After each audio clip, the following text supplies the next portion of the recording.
Menyambut Bapak Himawan Pertama PhD selaku Kepala Pusat Studi Jepang Universitas Indonesia untuk memberikan sambutan kepada Himawan Sensei. Dipersilakan.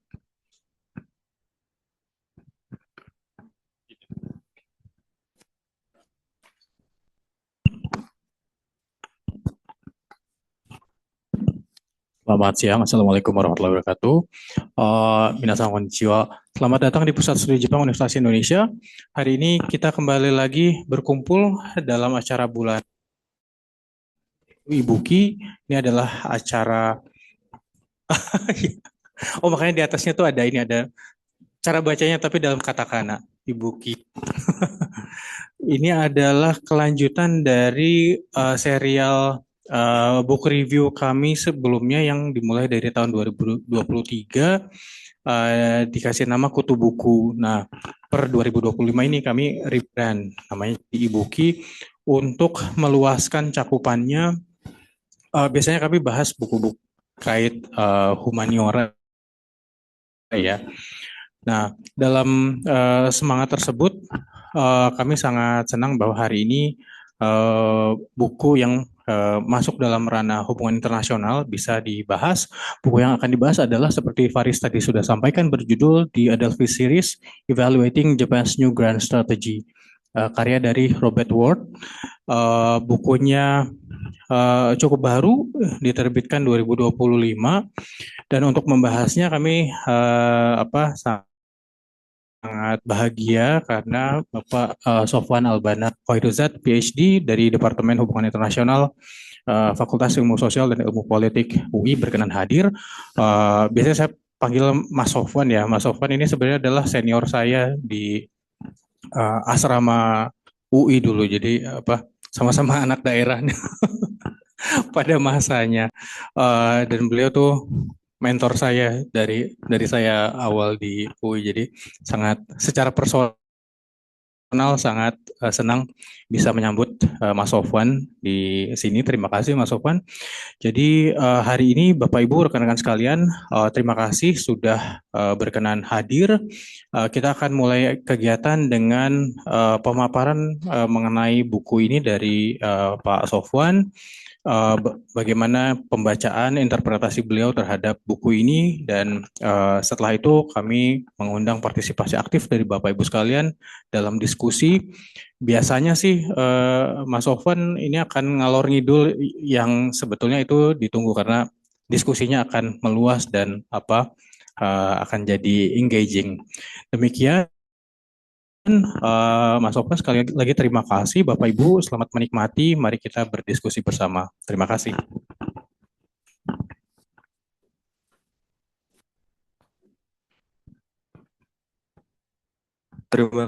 Terima kasih kepada Himawan Sensei atas sambutannya. Beranjak ke inti acara hari ini, di kesempatan kali ini kami kedatangan narasumber spesial, yaitu Bapak Sofyan Albana Khoiruzat, PhD, seorang dosen dari FISIP Universitas Indonesia, yang akan membagikan wawasan menarik dari buku ini. Selain itu, di acara hari ini juga terdapat sesi diskusi interaktif. Jadi untuk teman-teman yang ingin bertanya atau memberikan pendapat mengenai buku ini, jangan ragu untuk menyampaikan di sesi tanya jawab nanti. Tanpa berlama-lama lagi, mari kita sambut narasumber kita hari ini, Pak Sofyan. Kepada Pak Sofyan, dipersilakan.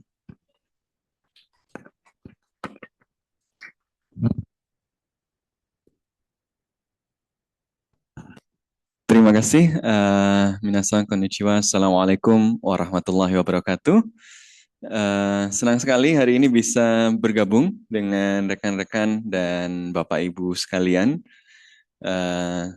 terutama karena diperintahkan oleh Himi Sensei.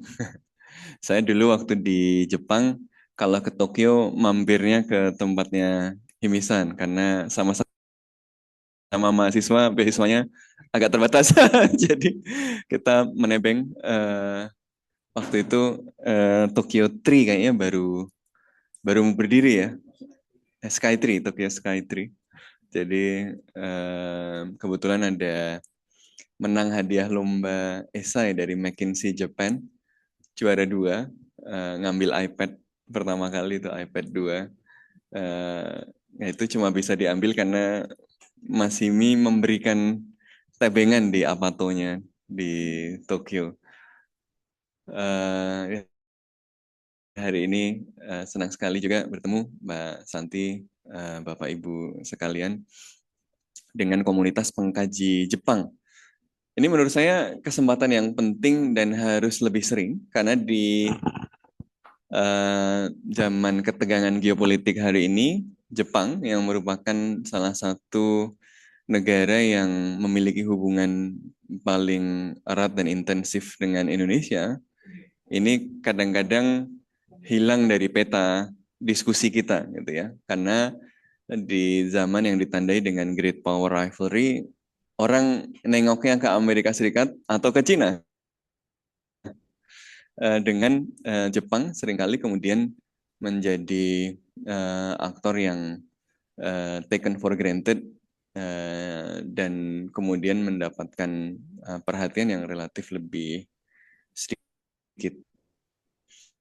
Ini kalau boleh cerita misalnya di HI kita sering ada pertemuan dan diskusi tentang perkembangan di Tiongkok misalnya ya.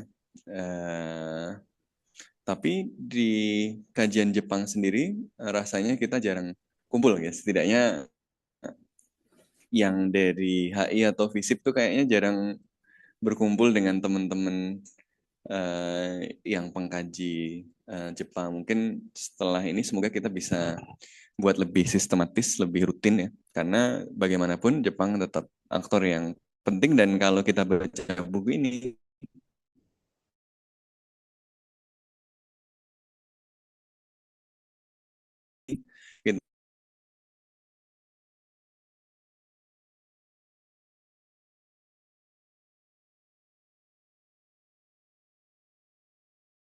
kita akan memahami bagaimana memahami ini untuk memahami itu. Nah, karena itu saya bersyukur sekali berikan kesempatan untuk sharing ini. Ini saya kira bacaan yang sangat menarik, Evaluating Japan's New Grand Strategy dari Robert Ward. Ini orang yang merupakan kepala dari departemen atau bagian tentang Jepang dan geoekonomi di IISS.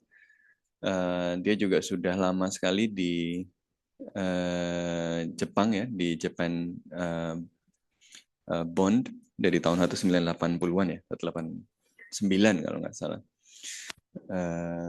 Sehingga saya kira ini tulisan yang sangat timely dan baru terbit tahun lalu 2025. Saya dapat bukunya awalnya waktu saya berkunjung ke GRIPS awal tahun ini. Jadi sebagai orang yang kuliah di Jepang selama 5 tahun, 2007 sampai 2013, susah sekali move on dari Jepang. Nanti ya, saya tiap tahun kalau ada kesempatan ke Jepang, pasti ke Jepang. Walaupun kadang pakai biaya sendiri, ya selain karena jalan-jalan, ya karena you live in Kyoto gitu kan ya, dan kayaknya Kyoto tuh nggak habis-habis dieksplor dari Hiei-zan sampai ya ke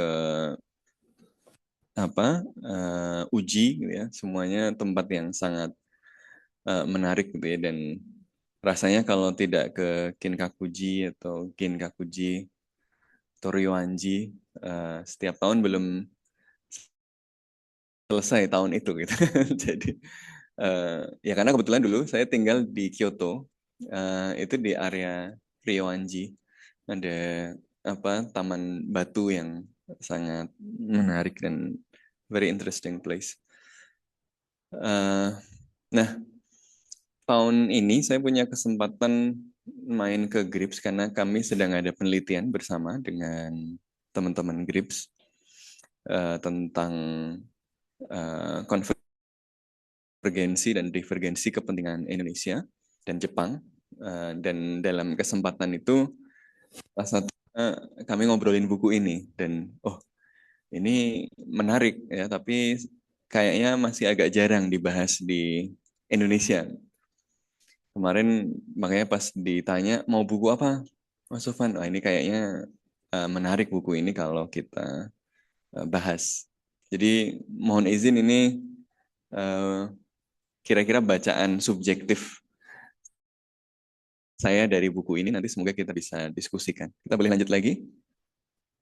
Ini menjadi topik yang menurut saya semakin penting, apalagi hari ini, karena di bulan April ini kita menyaksikan ada gelombang demonstrasi besar di Jepang. Tapi bukan demonstrasi apa Indonesia gelap atau apa, tapi demonstrasi bukan Jepang gelap juga gitu. Tapi demonstrasi apa sih yang dituntut tahun ini dari Februari lalu itu pemerintah Jepang itu menaikkan anggaran atau budget untuk defense spending yang sangat signifikan, ya, melampaui 9 triliun yen atau sekitar 56,74 miliar US dollars. Nah, ini merupakan follow up dari berbagai kebijakan sebelumnya yang nanti akan kita bahas, dan ini adalah pembahasan inti dari buku dari Ward tersebut, ya. Tapi nanti kita lihat Takaichi government, ya, pemerintah Takaichi merevisi beberapa aturan di sini, Three Principles of Transfer Defense Equipment and Technology, yang kemudian memperbolehkan ekspor dari peralatan yang bisa memberikan dampak lethal, mematikan. Ya, sebelumnya kan agak terbatas, ya, nggak bisa. Makanya kemarin mungkin salah satu agenda Prabowo ke sana, dan kalau kita dengar dari teman-teman Kementerian Pertahanan, ya akuisisi alutsista sebelumnya nggak bisa diakses karena konstitusi Jepang ya sekarang jadi relatif lebih terbuka. Kemudian juga ramai kemarin pada bulan Maret, ya, dan April ini adalah deployment atau penempatan dari long range missiles. Jadi misil-misil jarak jauh yang bisa menjangkau basisnya musuh. Ya, terutama mungkin Takaichi-san baru melihat video tukar-menukar misil, ya, antara Iran dan Israel gitu. Wah, kayaknya kalau kejadian juga harus siap gitu, ya. Jadi dipasang di beberapa tempat, dan enemy based strike capabilities kan berarti bisa menjangkau siapa enemy-nya. Ya, enemy-nya siapa? Cina lah, pasti.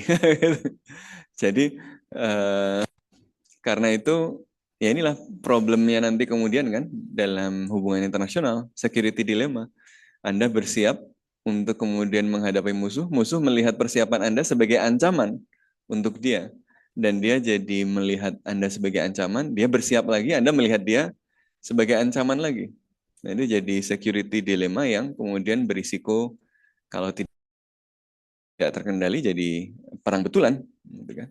Makanya kemudian banyak yang melakukan protes, ya. Ini salah satu proses terbesar di Jepang. Jepang itu jarang demo. Kalaupun demo kan biasanya kecil-kecil. Kampanye aja nggak kayak kampanyenya politik di Indonesia yang ramai sekali kan. Saya beberapa kali mengikuti kampanye di Jepang, itu sepi-sepi, relatif sepi-sepi aja gitu. Tapi ini demonstrasinya besar sekali, tercatat sekitar 36.000 itu di sekitar gedung parlemen, ya, di Diet. Kita boleh lanjut. Nah, ini sebenarnya adalah kelanjutan dari beberapa dinamika yang terjadi sebelumnya. Pada bulan November lalu ada satu pernyataan kontroversial dari Perdana Menteri Takaichi yang kemudian memicu ketegangan antara Jepang dan Tiongkok.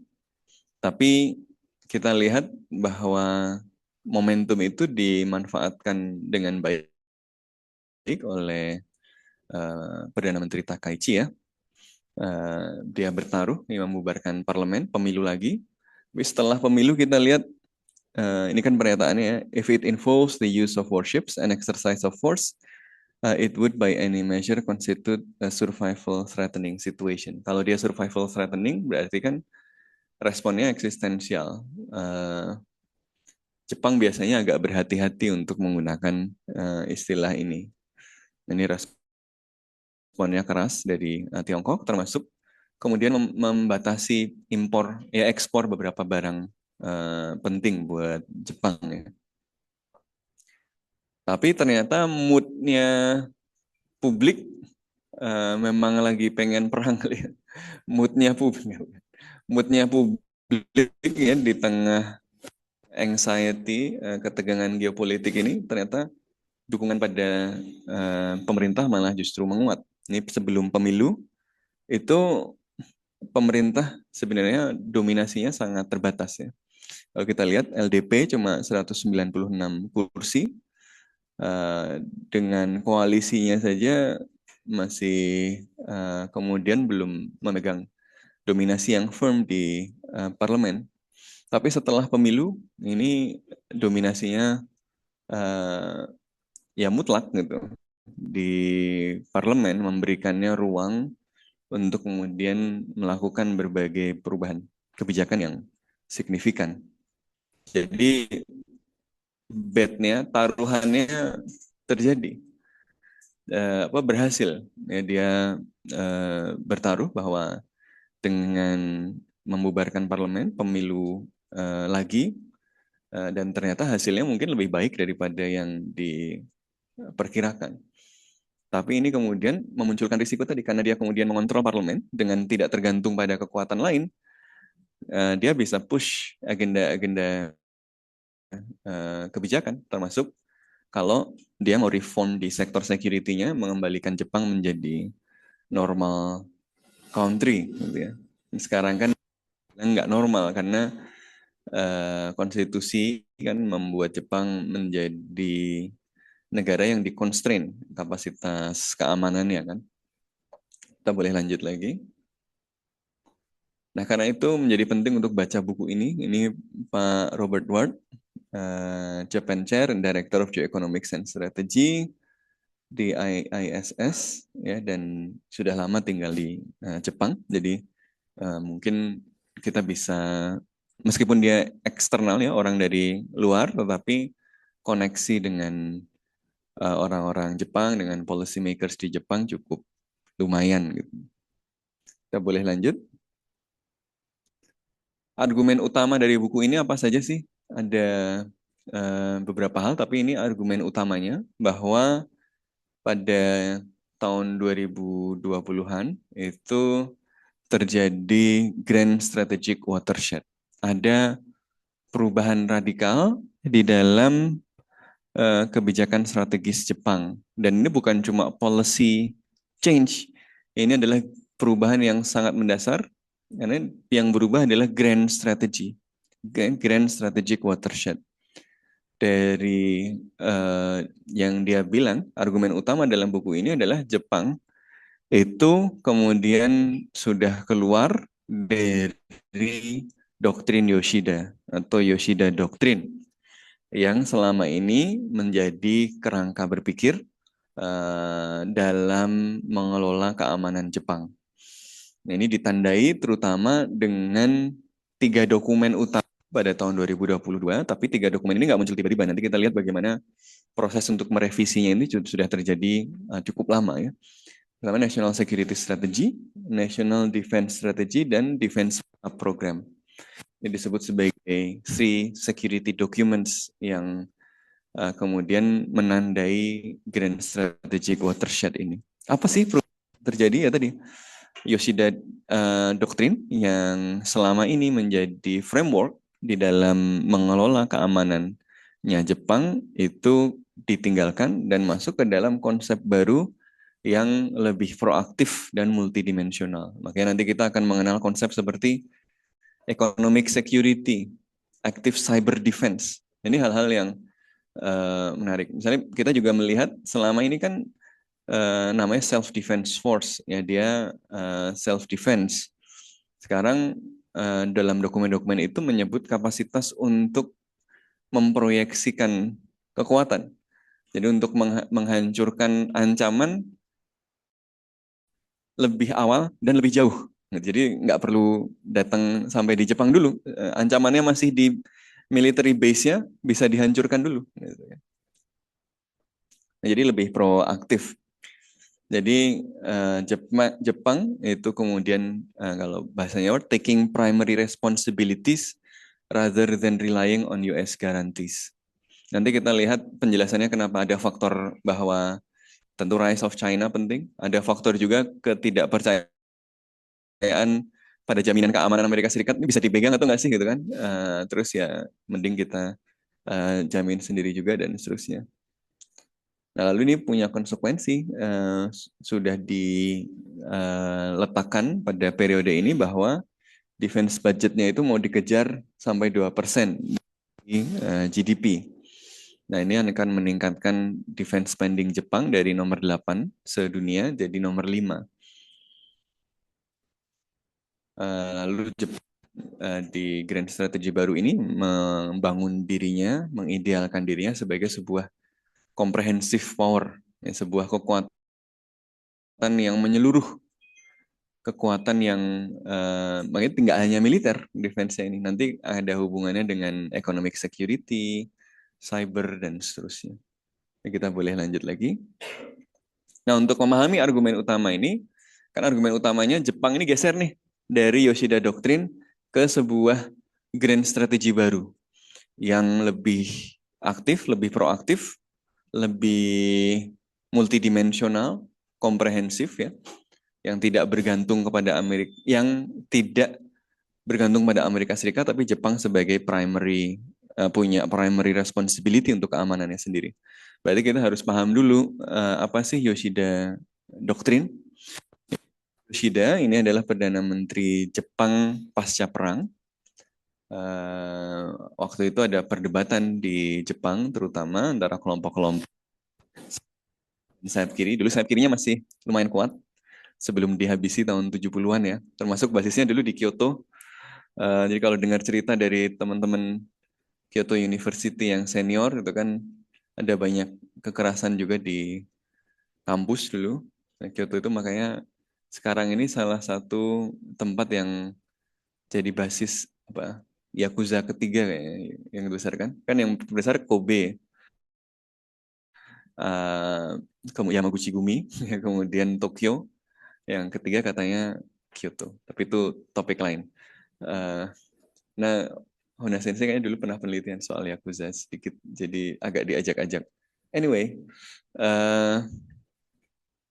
jadi pada periode, dan Yakuza dulu dipakai untuk mukulin kelompok-kelompok kiri. Ya, agak-agak mirip sama di sini kan, ormas-ormas dipakai untuk mukulin ya kelompok-kelompok yang kritis gitu ya. Ya semoga di sini masih aman lah kampus ya.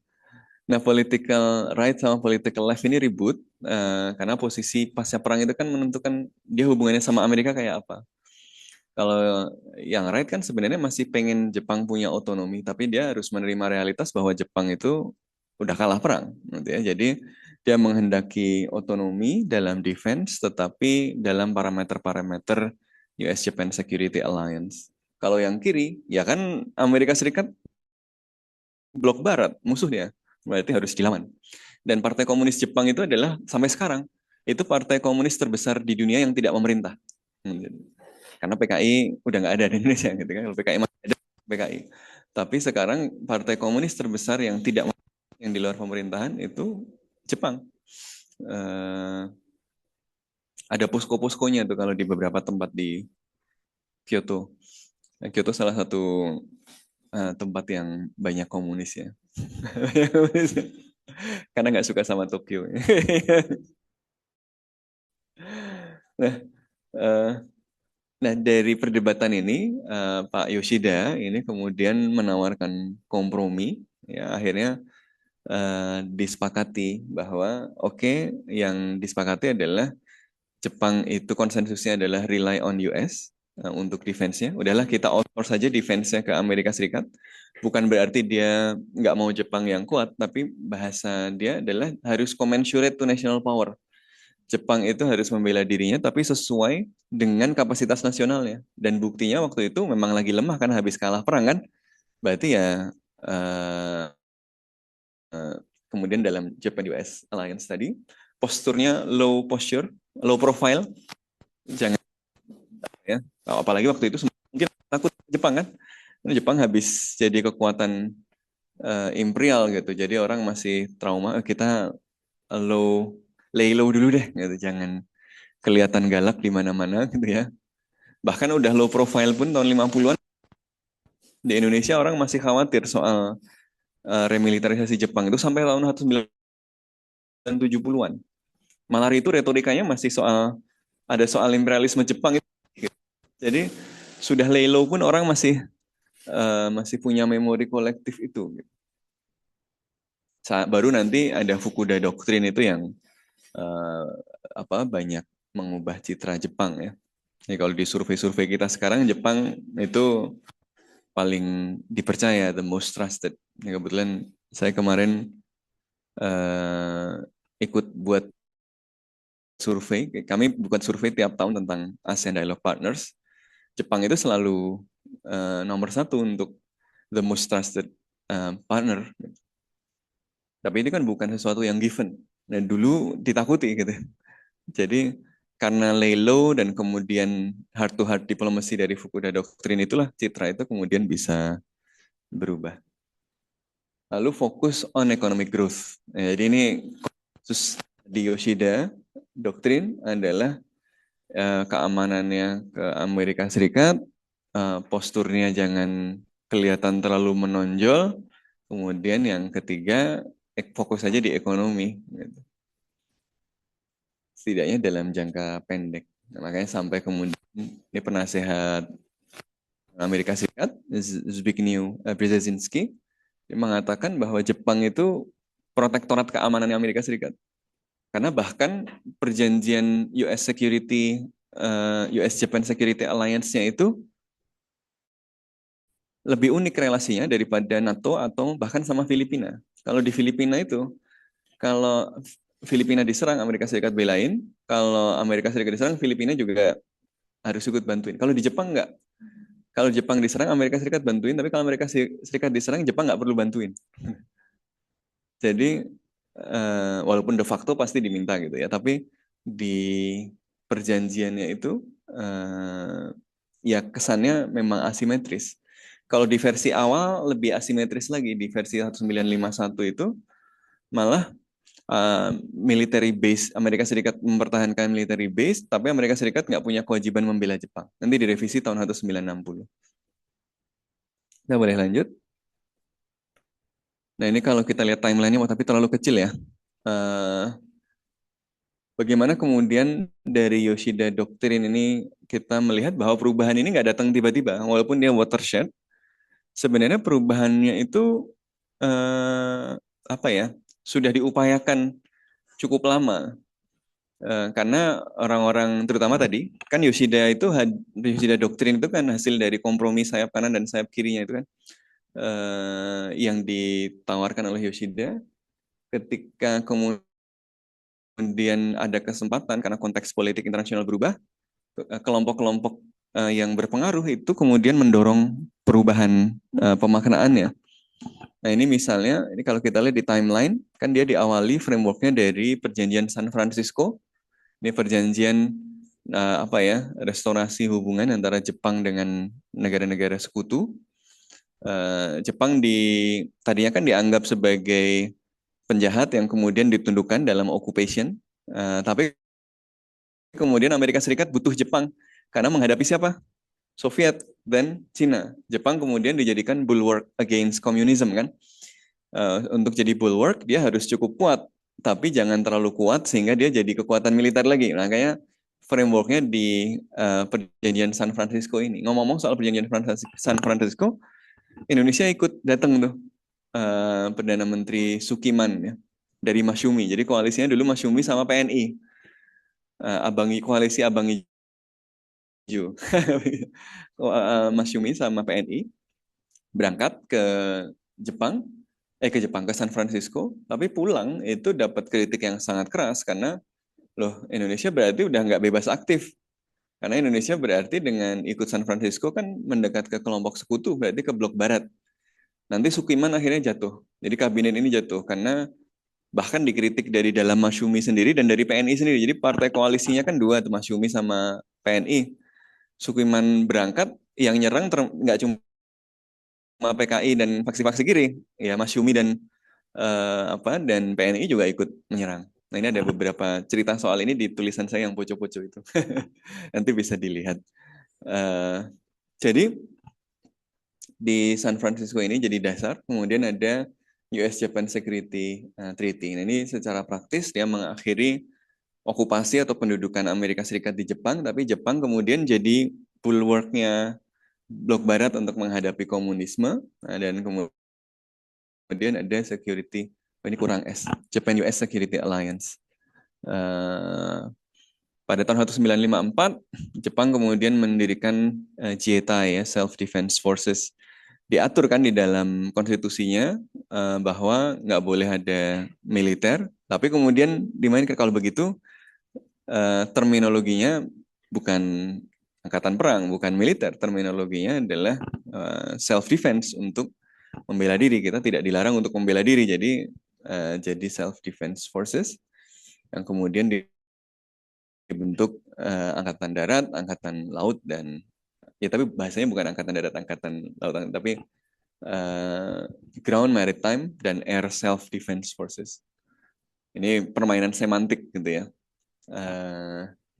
Kemudian pada tahun 1957, Jepang mengeluarkan Basic Policy on National Defense, yang di situ diformalkan apa yang disebut sebagai Yoshida Doctrine tadi, yang kemudian yang meletakkan secara umum defense-nya Jepang itu di dalam kerangka US-Japan Alliance. Kemudian tahun 1960 ada revisi dari perjanjian Persekutuan Amerika Serikat Jepang. Tahun 1976 ada NDPG, National Defense Program Guidelines. Ini kalau kita kayak punya minimum essential forces-nya itu. Kemudian nanti tahun 2013 ada First National Security Strategy. Nah, ini mulai, ini salah satu yang mendorong belakangan ini, yang kemudian berdampak paling luas adalah Perdana Menteri Shinzo Abe, ya.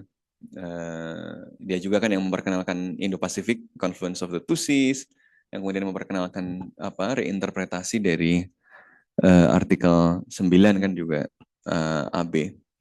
Ini mengeluarkan beberapa dokumen penting, National Security Strategy, kemudian Legislation for Peace and Security, kemudian perubahan itu terus berlanjut sampai sekarang. Nanti tahun 2022 ini salah satu yang paling signifikan, karena pada tahun itu muncul Economic Security Promotion Act. Jadi konsep ekonomi jadi keamanan itu muncul pada periode ini. Kemudian the three security documents tadi, ya, National Security Strategy yang baru, National Defense Strategy, sama build up programnya. Nah, kemudian pada tahun 2025 ini ada beberapa 2025-2026 ada perkembangan baru yang memperdalam Grand Strategic Watershed tadi. Ya, karena Takaichi kan mengklaim dirinya sebagai muridnya AB gitu ya. Walaupun nanti menarik untuk melihat sebenarnya kalau gosip-gosipnya, tapi saya nggak tahu, mungkin nanti saya klarifikasi ke teman-teman yang mengamati Jepang lebih serius dari obrolan saya dengan sumber-sumber, ya, teman-teman di Jepang. Takaichi ini sebenarnya bukan orang yang terlalu dalam di LDP gitu ya. Dia bukan anggota faksi utama, bukan faksinya AB gitu ya. Non faksi, tapi karena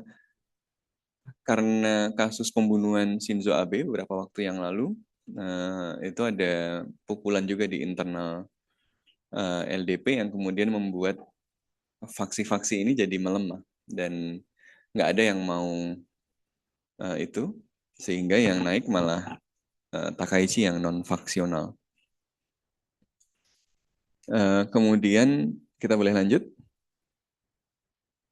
Nah, kalau kita lihat timeline tersebut, sebenarnya walaupun dia dilihat sebagai Grand Strategic Watershed, itu sebenarnya kan bukan rupture, ya, bukan sesuatu yang terjadi tiba-tiba.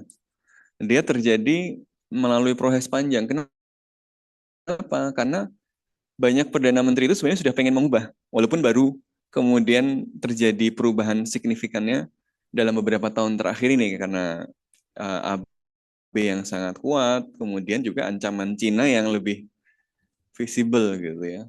Jadi dari zaman Perdana Menteri Nakasone, ini dulu memanfaatkan momentum berakhirnya detente antara Soviet dan Amerika Serikat. Jadi ada ancaman yang serius, kemudian ngomong ke Amerika Serikat, kamu butuh bantuan kan? Kita dikasih ruang dong untuk bisa bantu kamu gitu kan. Terus ngomong ke Jepang, kita nggak bisa cuma pasif aja, harus punya kekuatan lebih. Tapi gagal karena ya penolakan pada remilitarisasi masih sangat kuat ya. Koizumi itu juga mendorong perubahan waktu itu memanfaatkan momentum War on Terror. Makanya pas War on Terror itu pertama kalinya SDF dideploy keluar. Tapi dideploynya bukan militer. Jadi di Afghanistan, di Irak dideploy untuk apa? Untuk konstruksi, untuk apa? Rekonstruksi ya, bangun-bangun bangunan dan macam Zeni lah gitu. Kayak yang dibilang sama Pak Prabowo, kalau Indonesia ngirim ke Gaza, yang dikirim untuk rekonstruksi. Ya, jadi mungkin Pak Prabowo belajar dari Koizumi. Ya. Nah kemudian, yang paling signifikan adalah Shinzo Abe, terutama ketika di periode kedua. Saya ingat itu dulu Pak Takashi Shiraishi, itu tahun 2000 berapa ya? 2008. Itu dulu pernah diskusi. Ini sebelum isu soal Indo-Pasifik muncul, itu sudah bicara soal perubahan geopolitik. Dulu kita ada rutin diskusi Ritsumeikan, Kyoto University sama Doshisha itu soal Indonesia dan Asia Tenggara. Jadi bulanan itu para pengkaji Jepang para scholar Jepang yang mengkaji Indonesia, Asia Tenggara itu ngumpul. Nah, kebetulan mahasiswa-mahasiswanya sering diajak juga. Nah, waktu itu ada Pak Takashi datang itu sudah bicara soal itu. Dan kita lihat Pak Takashi kan agak dekat juga sama Pak Shinzo Abe ya. Jadi sudah didorong dari tahun 2007 periode pertama beliau, tapi gagal. Makanya dulu ada pidato di Confluence of the Two Seas itu di depan parlemen India. Tapi kan AB kemudian kalah ya, sempat kalah karena waktu itu krisis ya, tahun 2009 kan ada krisis. Kemudian sempat LDP, pertama kali LDP kalah kan, tapi kemudian balik lagi nanti. Nah ketika balik lagi Shinzo Abe jadi lebih kuat dan Abe kemudian mendorong berbagai perubahan ya, termasuk reinterpretasi dari artikel 9 pada tahun 2014. Kemudian ini memungkinkan SDF untuk untuk engage dalam apa yang disebut sebagai collective defense. Apa bedanya self defense dengan collective defense? Kalau self defense itu harus di tanah Jepang yang diserang kan. Kalau collective defense, kalau temennya diserang bisa ikut menyerang. Ini kayak argumennya Amerika Serikat menyerang Iran sekarang, yang kemarin diletakkan di penjelasan Gedung Putih atas keterlibatannya di Iran adalah collective defense. Kenapa? Karena Iran mengancam Israel, sehingga Amerika Serikat kemudian collective defense untuk menyerang Iran. Nah, tapi yang kemudian jadi benang merah dari semua ini adalah kehendak untuk memiliki agensi yang lebih luas ya di dalam kerangka US-Japan Security Alliance. Kita boleh lanjut. Nah, salah satu wujudnya adalah dengan memiliki comprehensive national power. Yang pertama, dia menggeser dari pasif ke proaktif. Tadinya adalah Alliance of Protection. Aliansinya itu untuk melindungi Jepang. Makanya bahasanya Brzezinski tadi, Jepang itu protektorat keamanan Amerika Serikat. Makanya Jepang pengen move on dari status protektorat itu. Sekarang ini mitra yang sama-sama memproyeksikan kekuatan gitu ya untuk menjaga keamanan masing-masing. Makanya kan konsep Indo-Pasifik itu dibangun Jepang dalam konteks itu kan, projection ke area yang lebih luas. Disrupt and defeat invasions much earlier and at further distance. Bisa mendisrupsi dan mengalahkan ancaman invasi sebelum sampai ke Jepang. Artinya apa? Yaitu misalnya peluncur-peluncurnya dari musuh itu bisa dihancurkan dulu sebelum meluncur. Eh, tapi berarti kan menyerang sebelum serangannya datang. Ini trikinya kan di sini. Kalau retorikanya Amerika Serikat di Irak kan begitu. Preemptive strike. Sekarang juga begitu kan. Irannya belum ngapa-ngapain, udah dibom gitu. Nah ini apakah, nah ini penafsirannya apakah seperti itu? Apakah nanti misalnya yang di Kumamoto tadi bisa kalau ada klaim bahwa Cina melakukan build up misalnya di di Selat Taiwan di Cross Strait, kemudian apakah dengan demikian Jepang akan bisa preempt ancaman Cina tadi. Ini kan sesuatu yang kemudian memunculkan apa ya, kekhawatiran kan di pihak lain, terutama yang dianggap sebagai musuh kan. Ya Cina kan pasti apaan nih gitu. Ya apa alamiah gitu. Counter strikes against opponent territory. Lalu yang kedua adalah economic security, keamanan ekonomi. Jadi ekonomi sekarang nggak bisa dilihat cuma sebagai ekonomi, tapi juga sebagai bagian dari keamanan. Nah, makanya ini kelihatan karena Jepang itu sempat terlihat vulnerability-nya misalnya kalau Cina tiba-tiba dia melarang ekspor critical minerals. Padahal critical minerals itu penting untuk banyak industri strategik Jepang, termasuk otomotif. Ini udah di stop sama Cina, ekonominya akan lumayan terdisrupsi. Makanya kemudian menjadi penting untuk Jepang mendiversifikasi dan memperkuat supply chain tadi. Kemudian Jepang juga perlu memiliki keunggulan di sektor-sektor teknologi yang dianggap strategis ya, seperti semiconductor. Terus selain economic security, prioritas lain yang penting dibangun adalah deterrence network. Makanya Jepang kan dari zaman Abe itu rajin ngumpul-ngumpulin orang yang coba ngajak-ngajak India dalam kerangka deterrence ini kan Shinzo Abe dulu kan. Dulu namanya belum kuat. Dulu namanya apa? Democratic Security Diamond. Nah, sampai kemudian nanti idenya dibeli sama Amerika Serikat kan, kemudian Free and Open Indo-Pasifik yang pertama dari Jepang kan kemudian diambil sama Amerika Serikat kan, walaupun imajinasi Indo-Pasifiknya berbeda. Kalau Jepang kan luas geografisnya Indo-Pasifik sampai ke Afrika tuh. Kalau Amerika Serikat kan cuma sampai India. Tapi ini kelihatan konteksnya memang Jepang ingin memperluas jejaring deterrence-nya. Jadi nggak bergantung sama Amerika Serikat. Kalau kemarin ngobrol sama teman-teman Jepang itu, mereka bilang opsi pertama adalah tentu saja US-Japan Alliance. Ini yang sudah secara historis kuat dan Jepang nggak mungkin keluar dari situ. Tapi ini increasingly nggak bisa diandalkan sebagai satu-satunya. Jadi perlu nambah yang lain. Apa? Yang satu perkuat Jepang sendiri. Ketiga, kuatkan network apa yang disebut sebagai lattice network itu ya. Jadi bangun network sebanyak-banyaknya untuk kemudian memunculkan deterrence untuk kekuatan yang bisa mengancam. Makanya buat minilateral seperti Quad dan yang lain-lain. Yang keempat apa? ASEAN. Jadi nanti kita akan ke bacaan saya soal ASEAN gitu ya. Apa konsekuensinya untuk ASEAN? Strategic resilience, bagaimana Jepang kemudian memiliki daya tahan strategik kalau menghadapi guncangan-guncangan tadi. Misalnya tiba-tiba Jepang melarang ekspor critical minerals, Cina melarang ekspor critical minerals, atau Amerika Serikat tiba-tiba terlibat dalam perang terbuka dengan Cina. Gitu. Jadi seberapa resilient Jepang menghadapi situasi ini. Lalu ada active cyber defense. Ya, karena kita tahu cyber juga menjadi salah satu arena ketegangan geopolitik yang paling intensif. Kita boleh lanjut. Apa katalisnya?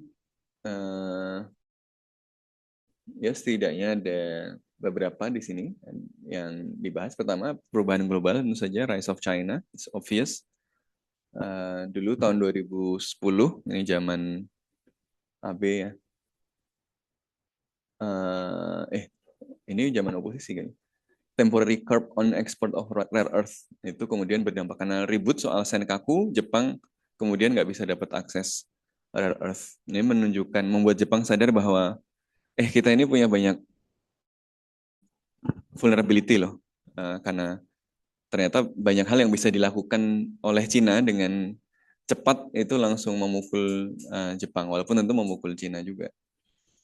Lalu risiko invasi Cina ke Taiwan yang pasti akan berdampak pada suplai energi Jepang, lalu juga soal ketergantungan Jepang pada Cina, dan seterusnya. Lalu faktor domestik, ya tadi kelompok-kelompok yang terutama yang kanan ya, yang menghendaki Jepang punya otonomi lebih besar dalam keamanan. Lalu faktor Amerika Serikat ya, yang merasa bahwa beban untuk memelihara keamanan ini harus di-share dengan sekutu yang lebih banyak. Kita boleh lanjut. Lalu selanjutnya apa? Pertama, tentu penting untuk melihat faktor domestik, yaitu si Bu Sanae Takaichi sendiri. Ya, dia dilihat sebagai tokoh yang lebih hawkish. Ya, dia self-claim sebagai muridnya Shinzo Abe, karena memang melanjutkan banyak agenda Abe tadi ya. Konteks politiknya dominasi LDP semakin dominan pasca pemilu terakhir kemarin, sehingga kalau mau merevisi atau melakukan kebijakan yang menjadikan strategic watershed-nya tadi lebih konkret, ya bisa, karena nggak perlu ribut di parlemen, dominan sekali. Tapi banyak rumor misalnya soal posisi Takaichi sendiri sebenarnya juga di dalam LDP nggak sekuat itu. Walaupun kita juga punya cerita yang sama ya. Dulu ada tokoh yang nggak punya faksi elit tapi kemudian jadi orang yang sangat kuat kan. Pria Solo itu gitu. Itu kan juga non faksional tadinya kan. Tapi kemudian bisa memanfaatkan momentum dan kebijakan populis yang kemudian membuatnya menjadi figur politik yang sangat kuat. Nah, apakah Takaichi akan bisa seperti Jokowi kan? Atau enggak, itu isu yang kita juga perlu lihat, karena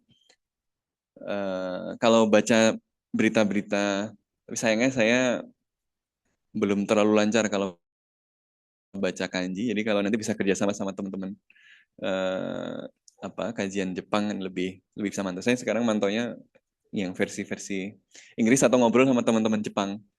Ini banyak rumor misalnya cerita soal kritik-kritik internal dari misalnya Mainichi itu sempat nulis misalnya soal di internal LDP sendiri banyak kritik pada Takaichi kan soal pernyataan dia di soal Cina, soal Taiwan tahun bulan November itu gitu ya. Termasuk juga kalau yang saya dengar dari teman Jepang kemarin waktu kampanye. Jadi waktu kampanye itu kan ada perdebatan soal consumer tax. Itu LDP kan nggak ngasih komentar sebenarnya soal itu karena agak ribet, agak kompleks lah. Tapi Takaichi bikin pernyataan sendiri gitu. Jadi hubungannya dengan establishment di dalam LDP sendiri juga masih question mark. Nah, tapi ini kan hal-hal yang hanya kita bisa pahami kalau kita punya pengamat Jepang yang serius sekali mengamati politik Jepang. Yang makanya kayaknya kita perlu invest lebih serius gitu di sini, karena memahami Jepang akan menjadi sesuatu yang sangat penting buat kita dan buat ASEAN untuk menavigasi dinamika ini. Kita nggak bisa cuma lihat Cina dan lihat Amerika Serikat doang. Kita perlu melihat Jepang ini, karena walaupun dia bagian dari Security Alliance Amerika Serikat, dia itu aktor yang punya agensi penting dan punya kapabilitas dan power yang memadai untuk altering the course of the geopolitical rivalry gitu. Jadi kita sekarang rasanya under investment di dalam pengetahuan kita soal Jepang. Nah ya, this is also a personal call gitu ya. Kalau bisa kita lebih sering ngumpul dan diskusi, dan kalau perlu invest, memang ada, kita alokasikan dana riset atau kita cari untuk memahami Jepang dengan lebih serius, terutama di aspek politik, keamanan, ekonomi, dan seterusnya. Sinologist itu sudah mulai banyak di Indonesia. Tapi Japanologist yang bukan bahasa, yang bukan budaya, tapi lebih ke politik yang seperti Pak Hona. Pak Hona itu bisa ketemu Jokowi dan Prabowo gitu. Saya membayangkan kita harusnya punya eh, scholar Indonesia, kajian Jepang yang bisa ketemu Takaichi misalnya, ketemu tokoh-tokoh politisi Jepang gitu. Nah itu memang pasti long way to go, tapi kita perlu perlu untuk punya bayangan ke sana. Nah, pusat studi Jepang harusnya bisa leading the initiative ke sana. Ya ASJI juga. Kemudian berikutnya selain domestik tentu adalah faktor global. US Jepang, US Israel dan Iran. Ya perang Iran ini mengkonfirmasi beberapa asumsi-asumsi dan ketakutan-ketakutan utama yang melatari Grand Strategic Watershed tadi. Oh ternyata perangnya pakai misil. Jauh, perlu kita kapasitas untuk strike musuh yang jarak jauh. Ya kan? Perang Iran Israel kemarin kan nggak pakai ground, pencet-pencet aja tuh, pencet-pencet tombol. Pencet tombol drone, pencet tombol misil gitu kan. Kemudian soal penggunaan geoeconomic power kan. Yang sekarang yang menentukan pertarungan Amerika Serikat dan Iran apa? Kontrol atas Hormuz, ekonomi, geoeconomic. Dan geoeconomic itu selain choke points adalah resources. Nah kalau ya tadi langsung kelihatan Jepang langsung pasti mikir. Kalau Cina tiba-tiba nutup critical minerals, industri Jepang langsung terdisrupsi. Jadi kekhawatiran-kekhawatiran yang melatari tadi itu makin terkonfirmasi. Jadi kecenderungannya arahnya sih akan makin mengeras gitu ya. Tapi kita lihat juga ada public resistance, makanya demonya kan besar. Nah, ini pertarungannya antara keinginan elit dan pressure keamanan global tadi dengan ketahanan normatif publik Jepang yang masih melihat bahwa Jepang harus jadi pacifist country gitu kan. Kita boleh lanjut. Nah, apa artinya buat kita? Nah, ini bisa jadi dua arah nih. Perubahan grand strategi Jepang tadi dari Yoshida Doktrin ke doktrin baru. Itu bisa jadi stabilizing anchor kalau kadarnya pas.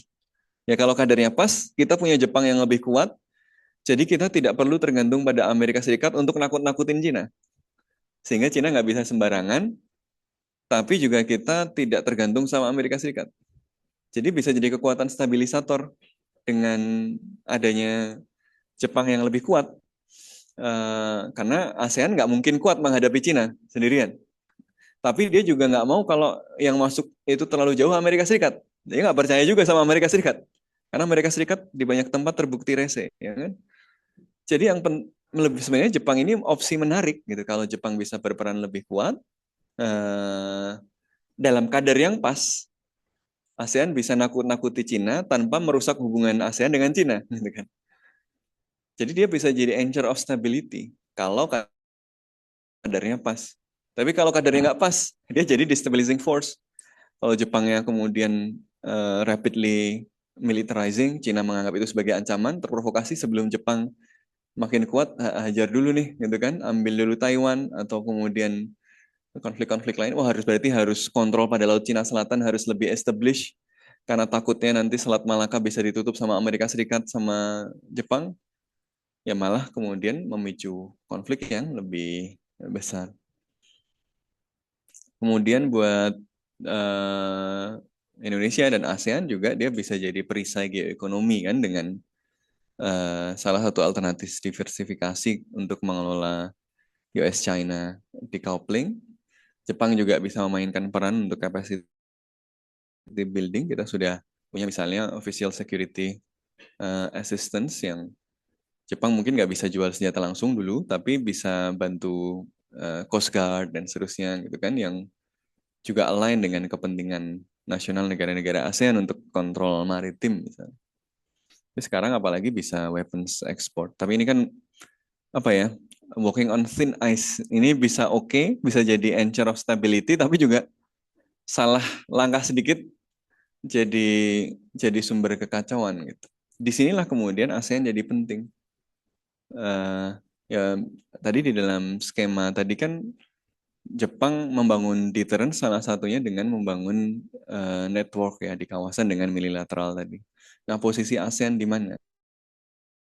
Kalau ASEAN kuat, ASEAN bisa drive wajah kawasan dan Jepang bisa didorong untuk jadi stabilizing force.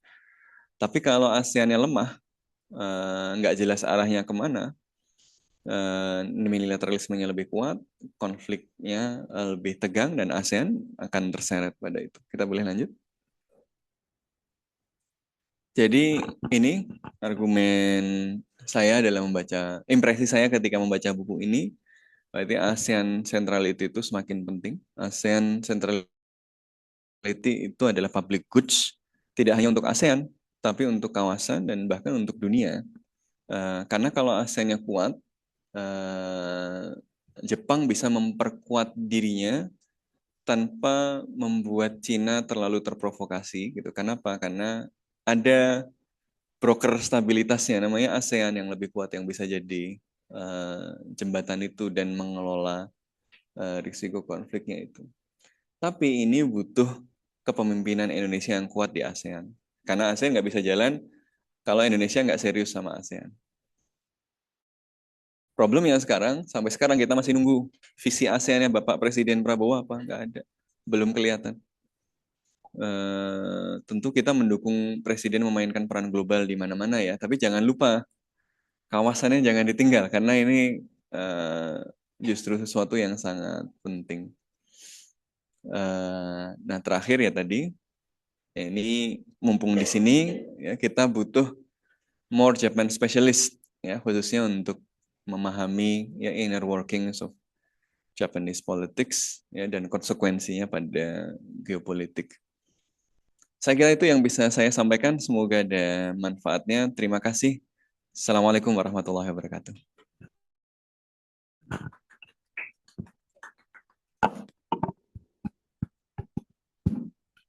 Terima kasih banyak kepada Pak Sofwan atas pemaparan yang sangat menarik dan informatif, serta banyak pengetahuan baru yang bermanfaat.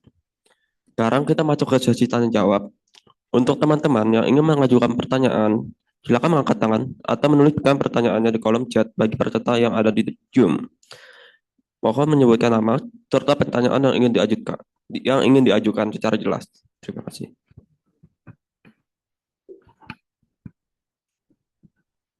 Yoroshiku.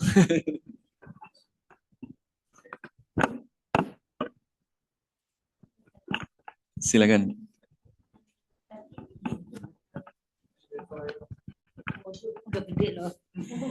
Terkait dengan keamanan ekonomi tadi, dari perspektif ekonomi, bagaimana pemerintah Jepang menghadapi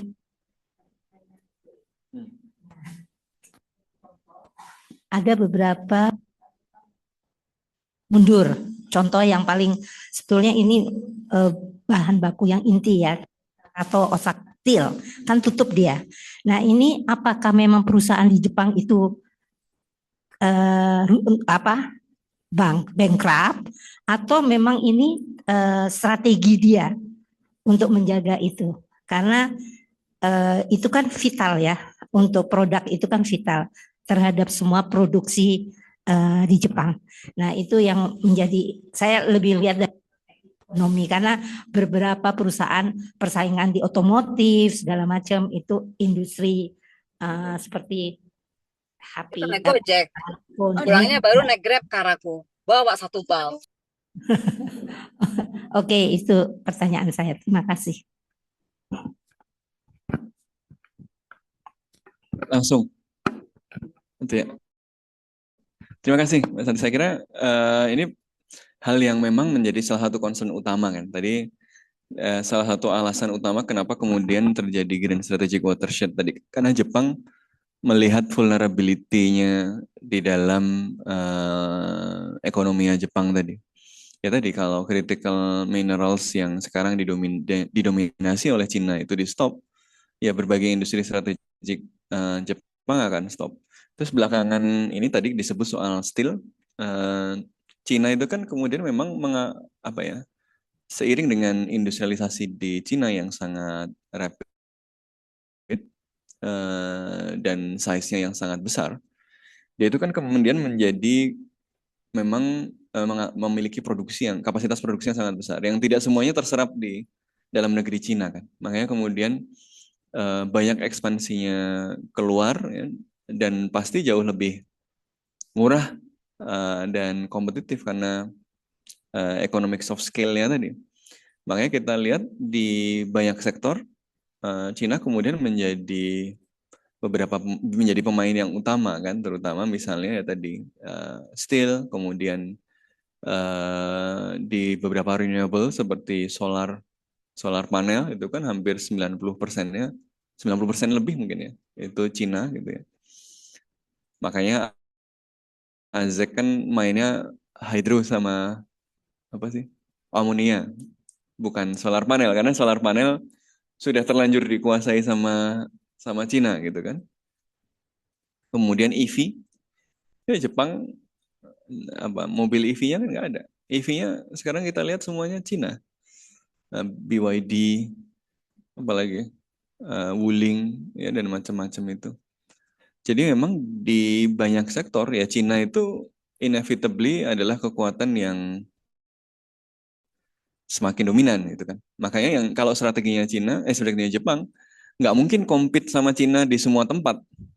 Makanya yang kemudian jadi prioritas adalah dua hal. Pertama adalah memastikan resiliensi dari supply chain. Jadi supply chain-nya untuk industri-industri yang dianggap penting itu aman. Yang kedua, memastikan Jepang punya keunggulan dan dominasi di beberapa sektor yang dianggap strategis. Nggak perlu semuanya. Kalau semuanya nggak mungkin compete sama Cina di banyak sektor. Makanya apa di sektor-sektor yang Jepang punya keunggulan itu ya dia nggak pengen kemudian tersaingi atau terambil alih oleh kekuatan yang bisa jadi musuh tadi. Makanya apakah kemudian mundur di beberapa tempat, di beberapa sektor itu strategi atau enggak? Saya kira tentu saja di-drive oleh situasi di mana Cina memang menjadi kekuatan ekonomi yang dominan ya di mana-mana, yaitu realitas material bahwa Cina itu negara yang kapasitas ekonominya semakin membesar dan dia punya overproduction yang makanya dia harus ekspansi ke mana-mana. Pada saat yang bersamaan juga ada aspek taktikal ya. Ya kalau melihat realitas bahwa Cina itu dominan di banyak sektor, dia bisa lebih murah dan macam-macam daripada bertarung dengan Cina di semua sektor. Lebih baik kan ya sudah yang penting ada prioritas-prioritas yang kemudian harus dijaga dominasinya. Makanya tadi dua hal yang penting tadi kan menjaga resiliensi supply chain ya, dan keamanan supply chain tadi supaya nggak tergantung sama Cina. Dan yang kedua menjaga keunggulan di beberapa sektor. Udah nggak bisa compete di EV, udah nggak bisa compete di solar panel. Nggak mungkin risetnya juga mau ngejar sekarang udah nggak bisa gitu kan. Makanya harus unggul di tempat yang Jepang sudah punya modal di situ, sudah punya keunggulan di situ. Jadi memilih medan pertempuran itu kan juga penting gitu ya. Ya kalau steel ya udah agak susah. Solar panel udah agak susah. Kemudian apalagi? Tapi Jepang misalnya kuat kalau di renewables kan ya tadi hydro atau grid ya, investasi di grid ya, grid kelistrikan, electric grids itu yang bisa punya skala konstruksi besar itu perusahaan-perusahaan Jepang, Mitsubishi ya, dan yang lain. Tapi sekarang Cina kan juga coba mulai masuk, tapi Cina masih lebih mahal sekarang. Makanya ya tadi Jepang berfokus pada sektor-sektor yang dia masih punya competitiveness dan menjaga supaya dia bisa bisa resilient supply chain-nya. Cuma ini kan bukan hal yang mudah juga karena ada banyak sektor strategis tadi, supply chain-nya tidak resilient, tidak apa ya, tidak solid karena misalnya ketergantungan pada Cina tinggi. Untuk cari alternatif itu nggak mudah. Untuk cari alternatif critical minerals gimana? Untuk cari ya alternatif supply dari bahan-bahan yang diperlukan oleh industri Jepang dari Cina kan juga nggak mudah. Sementara itu sektor keunggulannya itu. Nah inilah yang kemudian membuat ini tentu saja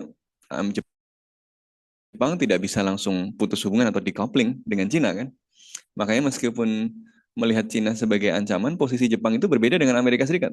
Amerika Serikat itu emang decoupling, de-risking, yang beneran ngeluarin Cina, ribut sampai di Panama kan. Tapi kalau Jepang lebih mengelolanya lebih bertahap dan lebih apa ya, lebih hati-hati. Kenapa? Karena tingkat ketergantungan dan risikonya juga lebih tinggi di Jepang. Makanya ini sesuatu yang sangat tricky kan. Kalau kemudian Jepangnya tadi Grand Strategic Watershed-nya jadi lebih lebih kelihatan, lebih visible, Cina makin melihat ini sebagai ancaman, lebih agresif, nanti economic security-nya bisa at cost. Makanya ini strategi apa perubahan grand strategik ini kan memang harus dilakukan dengan terukur. Nah, ini yang bikin jadi tricky ya, dan dalam situasi yang butuh kehati-hatian seperti itu, politiknya dinamis. Presiden Amerika Serikatnya Donald Trump. Wah, jadi we are in a very fragile situation. Tapi ya ini dihadapi oleh semua negara. Gitu. Saya kira begitu. Baik, pertanyaan selanjutnya dikirim melalui Zoom dari Haikal HIUI. Ingin bertanya Mas Jofwan, apa yang Indo selain memimpin ASEAN bisa tawarkan ke Jepang dalam konteks Grand Strategic Japan saat ini? Ya, tadi alasan Jepang untuk kemudian menjadi lebih proaktif dan memiliki proyeksi kekuatan tadi kan karena menguatnya pengaruh Cina yang kemudian dipersepsikan sebagai ancaman dan persepsi bahwa dia tidak bisa bergantung pada Amerika Serikat.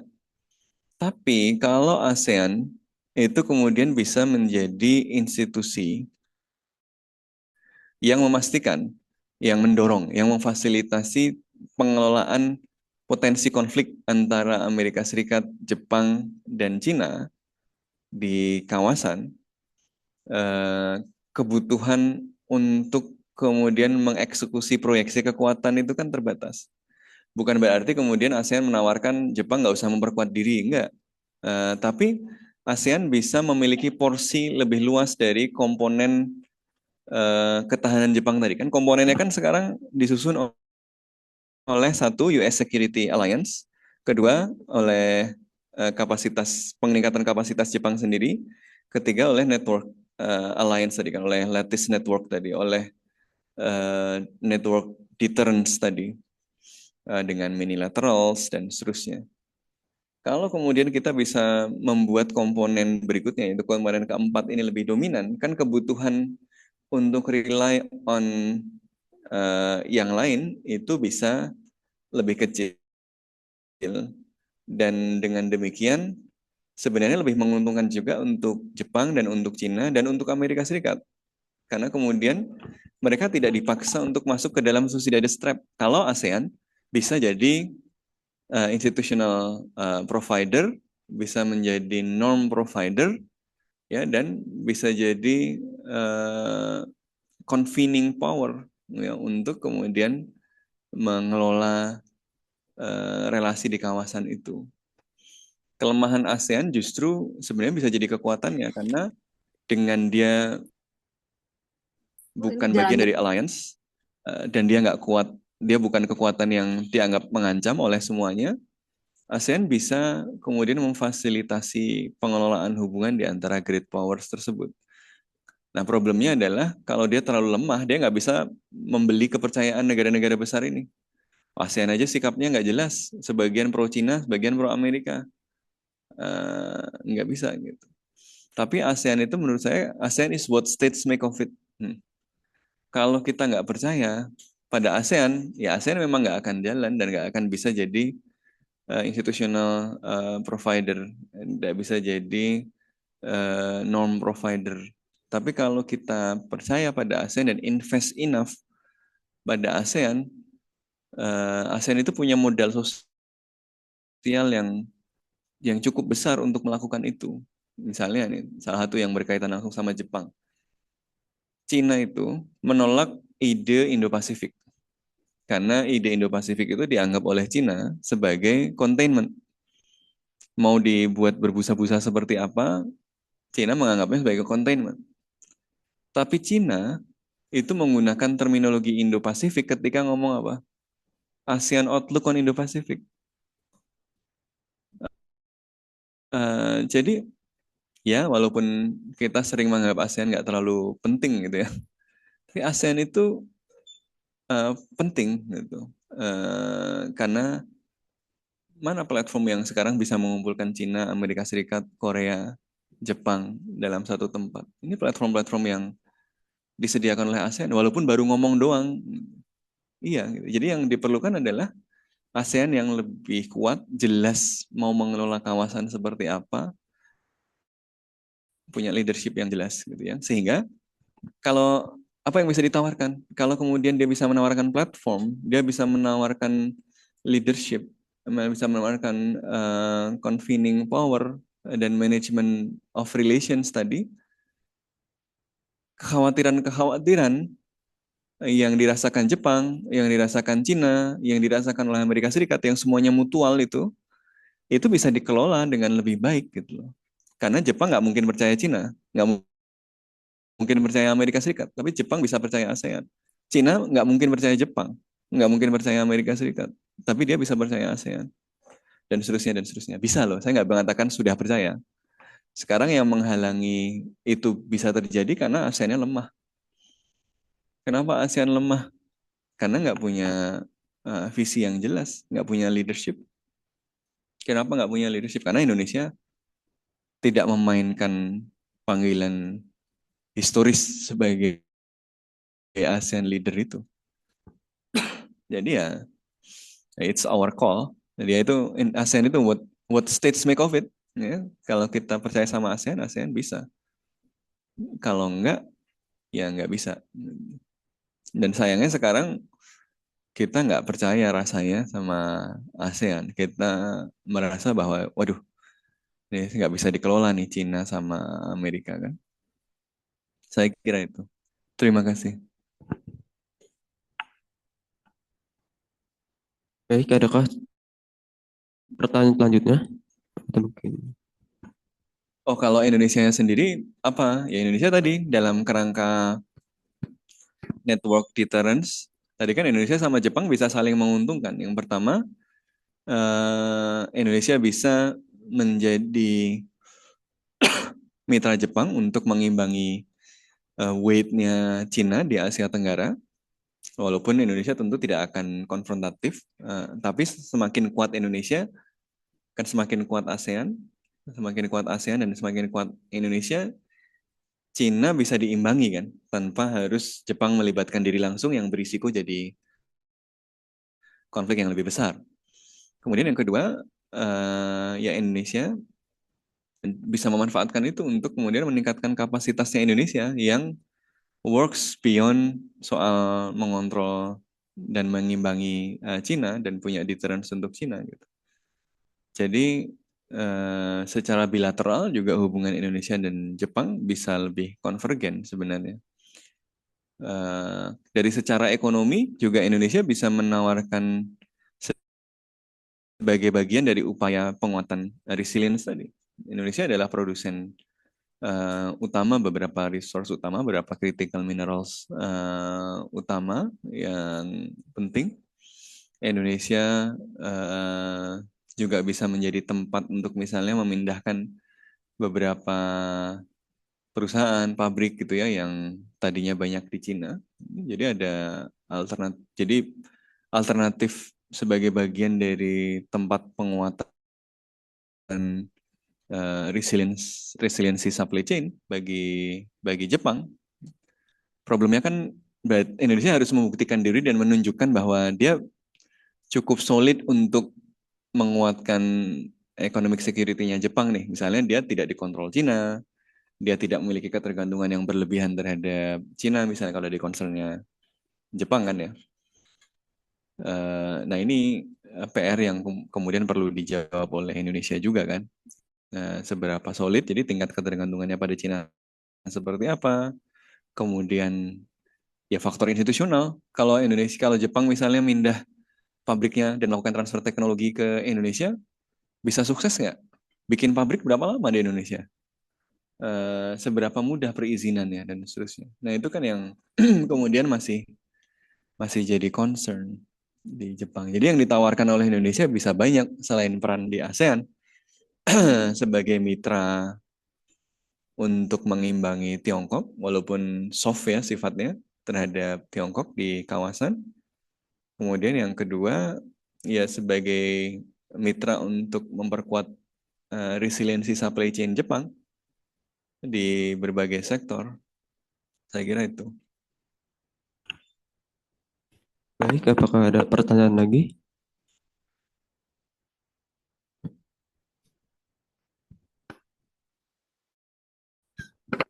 Terima kasih Mas Sofwan.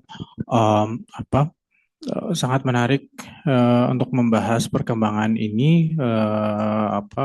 Saya mau tanya pertama, karena ini adalah bedah buku ya. Bukunya membahas grand strategy. Apakah Word itu menempatkan amandemen konstitusi sebagai underlying factor dari grand strategy? Karena tadi Mas Sofwan memulai dengan pemberian latar belakang bahwa demo anti remilitarisasi itu besar dan selalu besar. Artinya kita bisa melihat ada tarik-menarik antara pemerintah dengan kelompok-kelompok yang tidak sejalan. Tapi dengan perkembangan sekarang, misalnya di berbagai polling itu dukungan terhadap Perdana Menteri Takaichi sangat tinggi. Saya nggak tahu, jangan-jangan tertinggi sepanjang ya, sejarah belakangan inilah, sejarah kontemporer ya. Lalu kemudian dengan hasil pemilu yang kemarin, dari tadinya partai berkuasa tapi minoritas, tapi terus sekarang menjadi partai partai dominan, sangat dominan. Apakah pertama Ward dan kemudian Mas Sofwan juga melihat bahwa amandemen konstitusi itu akan terjadi, satu, dan apakah itu bisa dilihat sebagai karena kekhawatirannya adalah remilitarisasi, apakah itu akan berimplikasi pada hal tersebut? Dan kalau itu terjadi, apa pengaruhnya buat ASEAN dan Indonesia? Ya, apakah akan ada amandemen konstitusi dan apakah amandemen konstitusi ini adalah bagian penting dari Grand Strategic Watershed? Tentu konstitusi itu adalah framework dasar yang kemudian menjadi kerangka yang membuat Jepang sekarang sebagai sebuah negara yang tidak normal tadi kan ya, karena pengalaman imperial yang kemudian kalah perang, kemudian dibuatkan konstitusinya oleh kekuatan pendudukan kan, oleh Amerika Serikat. Tentu saja pasti ada hubungannya gitu ya. Tapi apakah dia secara formal harus diamandemen? Ini kan sesuatu yang mungkin bahkan mungkin tidak perlu loh.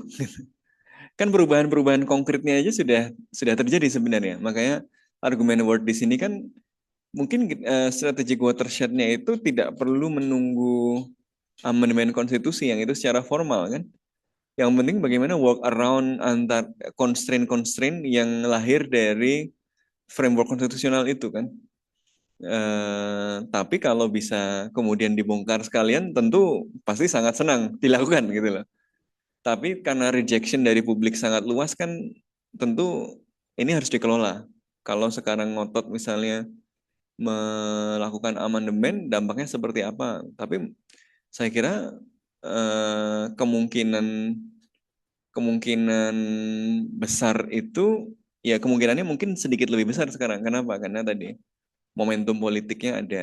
Tapi yang penting untuk diingat, momentum politik ini apakah akan sustainable? Itu pertanyaan berikutnya. Jadi Takaichi ini kan sangat populer ya karena zamannya lagi seperti ini, lagi pas gitu ya. Geopolitiknya begini, ancaman Cina dipersepsi makin kuat, xenofobia juga menguat kan di Jepang karena banyak faktor imigran lebih banyak, banyak orang Cina itu katanya nggak tahu. Ini saya ngobrol sama orang-orang Jepang biasa aja beli tanah gitu di berbagai tempat di Osaka, sementara orang Jepangnya sendiri nggak bisa beli gitu-gitu. Jadi apa ya, sentimen publiknya itu memang lagi sangat kuat anti Cina dan anti orang asing gitu lah ya. Bahkan kelompok-kelompok sayap kanan yang tadinya di fringe group saja sekarang dukungannya besar gitu. Jadi memang ya ini momentum historisnya itu lagi sangat hawkish ya karena semangatnya kan memang lagi begitu. Tapi seberapa sustainable? Ya beberapa ayunan ke kanan ini kan sekarang sudah mulai kembali tuh. Viktor Orban kemarin kalah pemilu dengan landslide, padahal tadinya sangat populer. Kenapa? Karena ternyata kebijakan-kebijakan yang hawkish ada dampaknya juga ke ekonomi dan yang lain-lain. Kalau kita lihat cuma sekarang, iya. Tapi kan ini proses panjang. Takaichi juga pasti berpikir kan, kalau sekarang saya put all ke political capitals dengan amandemen, fight-nya worth it atau enggak? Atau ya tadi melanjutkan secara gradual yang sudah diletakkan sama AB aja sedikit-sedikit sambil lihat responnya gitu kan. Karena dia tidak hanya mengelola politik domestik loh. Jadi mengelola politik domestik ya, tadi audiens di luar gitu ya, maupun mengelola elit di LDP sendiri dia bukan faksi dominan loh, dia non faction loh. Jadi kelompok-kelompok yang lain mungkin juga memiliki pandangan yang berbeda kan. Kemudian selain faktor domestik, faktor eksternal. Kalau dia bikin sesuatu yang terlalu kontroversial lagi, reaksi Cina gimana? Kalau kemudian malah memicu Cina makin agresif, yang saat ini Jepang juga belum siap, gimana? Misalnya Cina tiba-tiba tadi mutus critical minerals misalnya. Kan risikonya juga besar. Jadi audiensnya, jadi faktor utama itu bukan cuma soal dia punya kursi yang cukup atau tidak gitu. Kursi yang cukup mungkin sekarang iya, tapi salah langkah bisa langsung hilang ya kan? Kalau didorong sekarang dampak geopolitiknya seperti apa kan juga harus dihitung. Jadi faktornya bukan cuma jumlah kursi. Jadi kalau saya lihat apakah kemungkinannya bisa amandemen, bisa lebih besar sekarang kemungkinannya, tetapi ada banyak factors in play yang membuat saya kira Takaichi juga akan hati-hati. Sehingga yang paling memungkinkan, ini bacaan eksternal tentu saja, yang paling memungkinkan adalah dia akan melanjutkan eh, cara Shinzo Abe untuk working around the constitution, secara substantif itu mengubah Jepang jadi normal state gitu ya, dengan meluaskan peran SDF, proyeksi kekuatan yang lebih luas, proaktif dan seterusnya, tanpa perlu menghabiskan political capital mengamandemen artikel 9. Karena ya itu kan jadi kayak tahu sama tahu aja, de facto berubah tanpa perlu mengubah konstitusi. Saya kira begitu.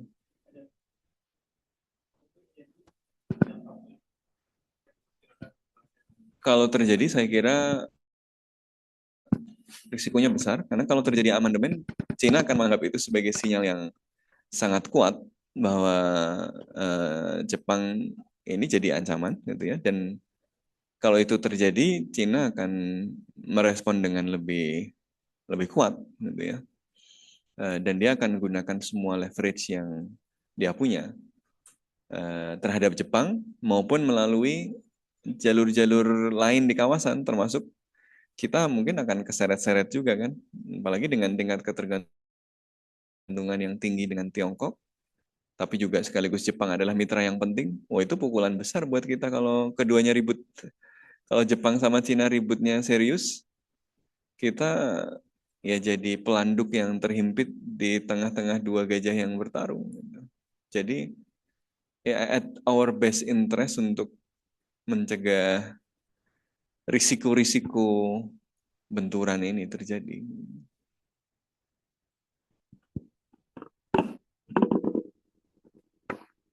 Baik, apakah ada pertanyaan lagi?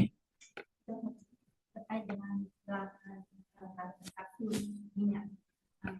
Kalau di Singapura itu kan kenaikan bahan bakar tuh sudah ada sejak bulan Januari dan kita belum kan, maksudnya walaupun sudah akan tapi kan belum terlaksana. Yang non subsidi sudah. Iya makanya bagaimana di Jepang? Itu yang saya kurang menyimak ya. Mungkin kenaikan BBM itu di Jepang. Ya, kalau kenaikan BBM pasti ya. Tapi yang lebih vital buat Jepang itu kan LNG sebenarnya, gas. Karena berapa 77% dari suplai LNG ke Asia Timur, termasuk ke Jepang itu kan dari Hormuz. Jadi pasti berdampak. Tapi Jepang itu reserve-nya lumayan aman. Dia punya reserve yang cukup panjang. Jadi memang kita belum melihat dampaknya seperti yang kita lihat kalau di Filipina. Filipina itu kan terdampak serius karena reserve-nya sangat terbatas. Jepang ini karena kaya, dia punya reserve cukup banyak. Jadi kalau pemantauan beberapa lembaga itu ada 3 kategori kan, hijau, kuning, merah gitu. Jepang itu kategorinya hijau karena reserve-nya masih cukup aman sampai beberapa bulan. Tapi kan kita nggak tahu konfliknya ini berapa bulan gitu. Kalau cuma sebulan, 2 bulan, 3 bulan itu manageable buat Jepang. Tapi kalau sudah 4 bulan, Jepang pasti sudah mulai mikir reserve-nya kan nggak mudah juga. Nah, tapi Jepang kan punya opsi-opsi lain ya, misalnya aktivasi batu bara lagi gitu, nuklir dan seterusnya. Jadi ya Jepang punya ketahanan energi yang cukup lumayan karena dia dari awal dia pasti sudah berpikir risiko kayak gitu sangat mungkin terjadi kan, dan dia punya duit untuk menyiapkan diri. Jadi relatif bisa dikelola sejauh ini. Kenapa? Karena baru 1 bulan 2 bulan kan. Kan ditutup dari berapa? 10 Maret ya. Ya sebulanan lebih dikit. Kalau siapa ya kalkulasinya siapa nanti HP saya di situ ada dokumennya itu ada kalkulasinya. Jepang itu bisa dia punya reserve berapa lama gitu. Dia cukup banyak. Jadi bisa bertahan agak lama. Tapi kalau sudah lewat 4 bulan konfliknya dan supply LNG-nya terdisrupsi, ya dia harus mengaktifkan sumber energi lain, termasuk yang tadinya sudah mau ditinggalkan seperti batu bara.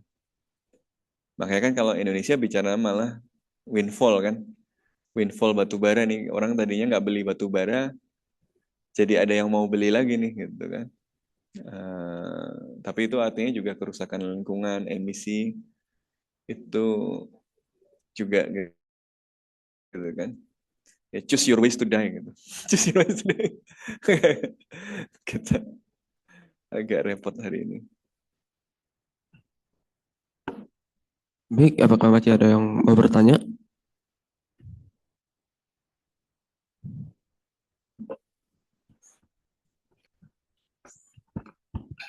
ini pertanyaannya terinspirasi sama slide ini sih, Mas, dan yang disampaikan di bagian akhir dan yang tadi diobrolkan sebelum sesi dimulai mengenai pentingnya kita berkumpul gitu.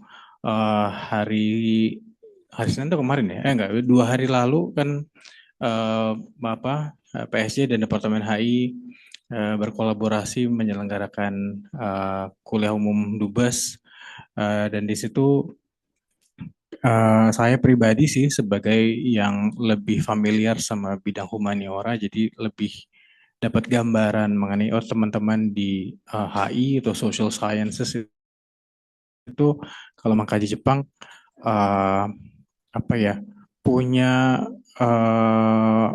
fokus atau peminatan ke arah yang mana. Sementara mungkin di bidang-bidang humaniora gitu, hal-hal misalnya bagaimana sikap-sikap politis itu ditampilkan oleh aktor-aktor non otoritatif melalui karya seni, melalui budaya populer, itu banyak dibahas. Ini salah satunya yang mengoperasikan komputer nih, Mas Anto, sebenarnya beliau nih juga meneliti tentang remilitarisasi, bagaimana itu direpresentasikan dalam anime, dalam film, dan bisa nyambung. Maksudnya kita secara spesifik membicarakan hal yang berbeda, tapi ujungnya sama dan saya rasa bisa saling menambahkan. Jadi ini bukan pertanyaan sih, Mas, tapi lebih ke afirmasi terhadap ajakan Mas Sofwan tadi.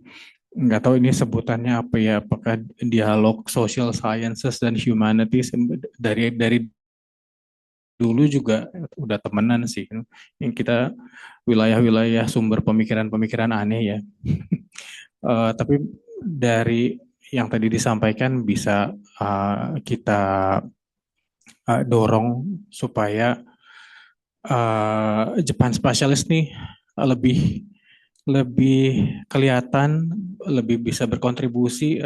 Di diskusi-diskusi sebelumnya saya pernah diskusi sama Vesa misalnya mengenai kok kalau ada isu-isu terkait sama Jepang tuh orang nyarinya misalnya yang disebut the so-called influencers gitu. Karena yang seperti itu yang lebih nyaring didengarkan. Tapi itu di mana-mana sih. Di disiplin apapun sekarang yang didengar Iya, influencers. betul. Nah, jadi mungkin kita perlu bukan ini ya, bukan mengcounter tapi berkolaborasi untuk menyediakan narasi pendamping mungkin terhadap ya influencer adalah dengan ekspertisnya masing-masing. Jadi kita di kampus juga harusnya bisa berkolaborasi untuk apalagi cuma deket sini kan, sebenarnya sebelahan nih, tinggal ngelangkah, tapi seberapa sering kita ketemu ya.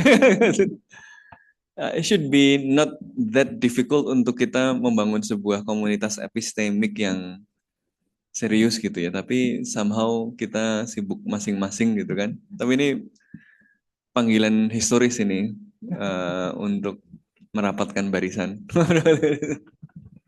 Jadi kita Bapak Ibu rekan-rekan sekalian bolehlah berekspektasi bahwa setelah ini terjadi sesuatu kali ya. Saya menunggu komando dari Bapak Direktur PSG.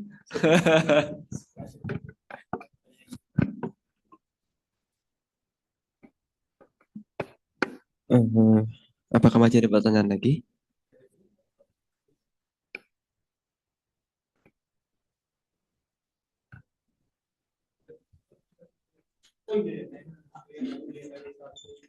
Iya.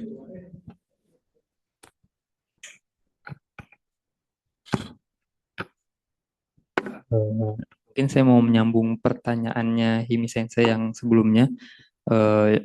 Kalau nggak salah belakangan ini setelah Presiden Prabowo pergi bertemu dengan Takaichi, ada isu-isu terkait pembelian alutsista dari Jepang, misalkan kayak kapal destroyer atau kapal selam gitu, dan juga rumor juga penjualan ke Filipina gitu.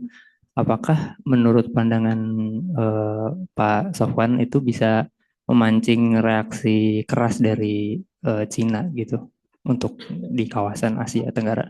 Begitu pertanyaan. Ya, terima kasih Mas Santo. Kalau kita lihat kan ini memang bagian dari apa yang disebut sebagai Grand Strategic Watershed tadi kan, bahwa Jepang kemudian sekarang dari strateginya kan pertama memperkuat deepening US-Japan Alliance, kedua dia memperkuat dirinya sendiri, ketiga dia membangun network deterrence. Untuk network deterrence selain multilateralisme dan minilateralisme tadi yang dilakukan apa? Yang ngasih senjata ke teman-teman ya lah. Kasih Filipina, ya bukan kasih, jual lah karena kan nggak muncul tiba-tiba gitu ya, jual ke Filipina, jual ke Indonesia gitu ya. Yaitu itu bagian dari grand strategy itu pasti. Dan kalau itu bagian dari grand strategy, Jepang pasti juga Cina juga pasti membaca itu sebagai bagian dari ancaman tentu saja gitu ya. Tetapi kan memang Indonesia selalu memposisikan diri sebagai negara yang bebas aktif kan. Dan normal saja kita membeli senjata dari mana saja. Kita kan juga beli senjata dari Cina juga. Kita beli senjata dari Jepang juga, dari Amerika Serikat juga, dari Rusia juga. Kita beli senjata dari mana-mana sampai kadang bingung makanya gimana karena interoperability-nya kan jadi PR juga gitu ya. Tetapi saya kira di situ justru keunikan Indonesia yang harus dikelola gitu. Tentu saja Cina pasti mencatat. Tapi apakah Cina kemudian melihat ini sebagai udah definitely berarti Indonesia sama Jepang sehingga harus dihajar kan nggak otomatis. Karena kan kebijakan nggak cuma satu, kan ada yang lain-lain. Makanya kan kesulitannya bebas aktif adalah strategic balancing act-nya ini. Kalau habis main ke sana, harus main ke sini. Harus habis beli ini di sini, kita harus ngapain ya ke sini gitu kan. Untuk ngirim pesan bahwa kita menjaga equidistance gitu sama semuanya. Nggak tergantung sama salah satu. Nah, tapi kalau malah justru yang lebih membahayakan bukan soal Indonesia beli senjatanya, karena Indonesia beli senjata dari musuhnya Cina atau dari musuhnya Amerika Serikat itu udah biasa dan ya normal aja ya sudahlah gitu kan. Indonesia beli senjata dari Rusia kan Amerika Serikat juga maksudnya nggak otomatis nyerang Indonesia gitu kan. Indonesia beli senjata dari Amerika Serikat juga nggak berarti misalnya Biasanya sih waktu itu masih 3-an ya. hubungannya dengan Iya. musuhnya Amerika Serikat jadi jelek gitu kan. Jadi eh, itu hanya satu peristiwa, satu kejadian gitu kan, yang bisa dikelola. Jadi tidak otomatis Cina akan ngasih sanksi atau ada repercussions apa, itu menurut saya nggak akan terlalu. Tapi sangat tergantung pada banyak faktor lain. Yang dibeli apa, seberapa banyak, digunakan untuk apa, itu ya kita masih harus menunggu kan. Dan kemudian strategic balancing act-nya seperti apa. Kemudian sama Cinanya mengelola hubungannya gimana untuk itu. Tapi yang lebih perlu dikhawatirkan menurut saya adalah hubungan Cina dan Jepangnya gimana. Faktor yang lebih besar itu bukan hubungan Indonesia dan Jepang ya. Faktor yang lebih besar adalah seberapa panas nih hubungan Jepang sama Cinanya nanti. Karena kalau makin keras ya kita kena dampaknya dan tafsiran terhadap tindakan antara Indonesia dan Jepang atau Indonesia dan Cina akan ditafsirkan dalam kerangka konflik yang lebih rigid kalau ketegangannya semakin kuat. Gitu. Nah ini kan kita nggak bisa nunggu aja. Ini orang lagi sama-sama siap perang gitu, orang sama-sama siap ribut kan. Kalau kita cuma nonton beneran ribut. Gitu. Ya makanya kemudian memang ya ini waktunya. Kalau kita nggak mau terjebak di dalam polarisasi, kalau kita nggak mau jadi korban dari great power rivalry, emang harus proaktif, nggak bisa cuma menunggu gitu. Dan kendaraan yang kita punya sekarang ya namanya ASEAN, tapi kendaraannya sekarang agak dianggurin nih, gitu. Bingung mau disetir kemana soalnya gitu. Nah ini yang kemudian saya kira perlu kita dorong ya, kita perjelas sekarang. Terima kasih.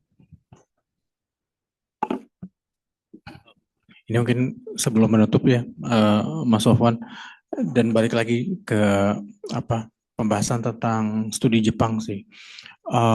Kemarin itu dari diskusi dengan teman-teman di HI, saya dapat impresi bahwa perhatian atau minat yang diberikan oleh teman-teman di HI dalam hal ini mahasiswa ya, yang indikasinya adalah skripsi misalnya, yang menulis tentang Jepang itu mengalami penurunan katanya.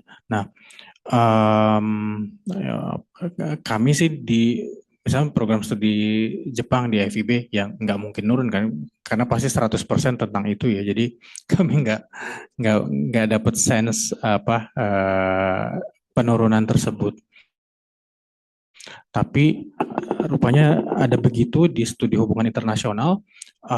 Saya nggak tahu apa pembacaannya Mas Sofan terhadap tren ini tuh seperti apa? Apakah Jepang menjadi berkurang apanya tuh ya si pesonanya sebagai objek atau subjek kajian hubungan internasional, atau ada faktor lain? Ya, saya tidak punya data pastinya ya, jadi perlu dicek lagi gitu.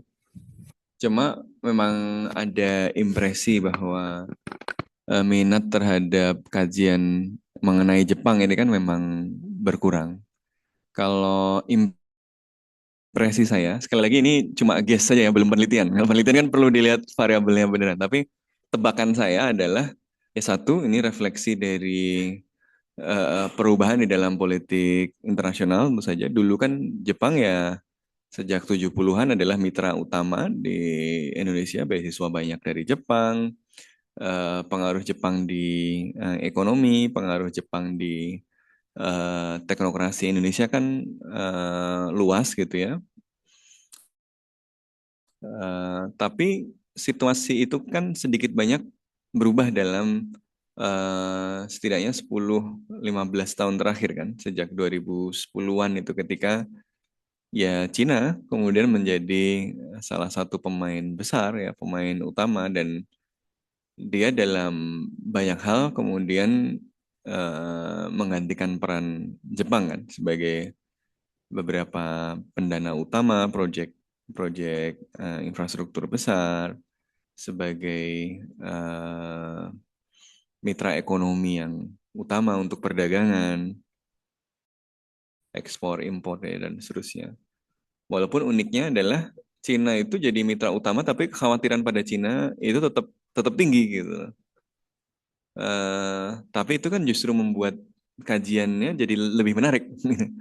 Sesuatu yang mengkhawatirkan, tapi juga jadi semakin penting. Jadi orang banyak kemudian melakukan kajian terhadap Tiongkok. Makanya memang kalau dari sisi akademia, apalagi di hubungan internasional atau politik, kita memang melihat tren sekarang kan lebih banyak ke Tiongkok gitu ya, dan Amerika Serikat, karena this is the age of great power rivalry gitu kan.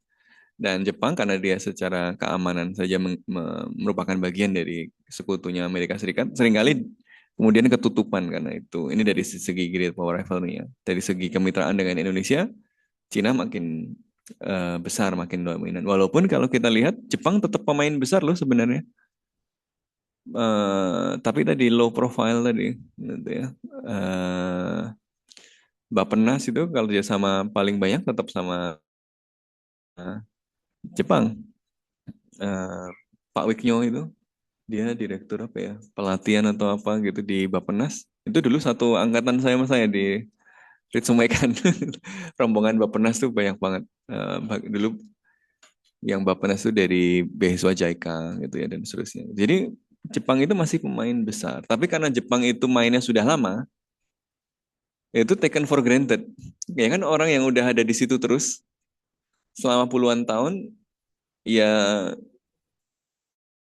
stable aja, akhirnya ya udahlah, udah biasa. Tapi yang tadinya nggak ada tiba-tiba jadi besar, kan jadi lebih visible. Apalagi tiba-tiba jadi besar tapi juga susah dipahami karena berbahaya juga nih orang gitu kan, jadi harus dipantau gitu. Sehingga perhatian akademis terhadap Jepang memang tidak sebesar perhatian akademis terhadap Cina atau terhadap Amerika Serikat. Walaupun itu sebenarnya ya apa ya menipu sebenarnya karena kita kemudian menganggap Jepang sebagai taken for granted gitu ya. Udahlah gitu. Udah ada di sini terus gitu. Ini teman yang ada di samping kita terus sehingga lama-lama udah biasa jadi udah nggak perlu dikunjungi lagi karena udah sering main karena ketemu terus gitu kan. Kita tidak mengalokasikan waktu khusus untuk ketemu sama teman yang ketemu kita terus kan karena ya dia ada terus di situ gitu. Beda sama orang yang baru datang terus tiba-tiba jadi sangat penting dalam kehidupan kita gitu kan pasti beda. Kemudian yang kedua ya karena pengaruh soft powernya kan juga mulai nggak sekuat dulu ya. Dulu kan festival Jepang rame ya. Apa dulu namanya di sini? Apa? Iya. Itu kan ramai karena memang musimnya. Dulu kan zaman zaman Wibu awal itu kan trennya itu gitu ya. Sekarang Wibunya masih lanjut tapi kan kalah sama K-pop ya, sama Hallyu ya dan terus. Jadi ya Wibu itu kan angkatan kita kan, yang sampai sekarang masih ini. Jadi saya kira ada faktor-faktor itu. Jadi pertama adalah satu adalah realitas geopolitik bahwa Cina sama Amerika Serikat sekarang menarik perhatian utama karena ya Great Power Rivalry, the age of Great Power Rivalry. Kedua, karena Jepang itu dia kontributor penting dalam hubungan Indonesia-Jepang, dalam ekonomi Indonesia dan seterusnya, dan masih tetap penting. Tapi karena dia sudah berada di situ lama dan ya relatif stabil aja, itu ya akhirnya taken for granted. Sementara ada pemain baru yang tadinya nggak ada, tadinya bahkan nggak ada hubungan diplomatik kan sampai tahun 1990, tiba-tiba jadi pemain besar, ya pasti kemudian jadi perhatian gitu ya. Kemudian yang ketiga ya karena soft power Jepang sudah mulai berkurang digantikan dengan K-pop ya. Ya, dan sekarang Drajin ya. Jadi ya saya kira faktor-faktor itu berkontribusi pada penurunan minat tentang Jepang gitu.